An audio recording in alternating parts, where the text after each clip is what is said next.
A crisp August night in 1963, a lonely mail train thundered through the English countryside, unaware it was rushing straight into legend. Its carriages carried far more than letters.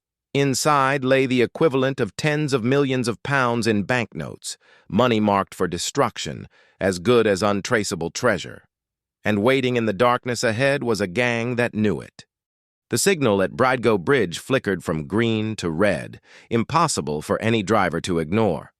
What the crew didn't know was that the light had been tampered with, powered by a stolen battery and a criminal's steady hands.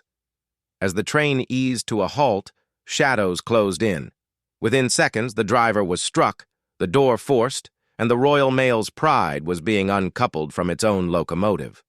The gang's plan was precise, almost militaristic, every movement rehearsed on a mocked-up train carriage in a remote farmhouse. Yet even the best-laid plans hinge on human flaws. They needed the high-value coach hauled up the embankment, but the man hired to operate the train, an ex-driver they trusted, froze under pressure.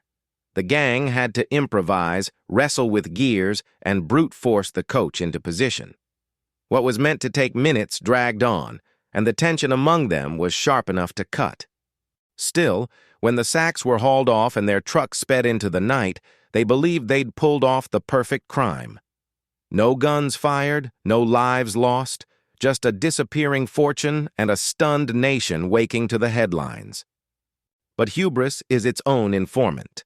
At the hideout, Leatherslade Farm, the gang celebrated, played cards, left fingerprints on monopoly money they used to reenact their own victory. When they fled the farm too late, police found everything they needed. One by one, the men behind Britain's most audacious heist were hunted down, except for one, Ronnie Biggs, who slipped the net, escaping prison and becoming a folk anti-hero on the beaches of Brazil. For a job executed with such precision, it was ultimately undone by overconfidence, a few careless moments, and the simple truth that no amount of planning guarantees a clean getaway. The Great Train Robbery wasn't just a crime.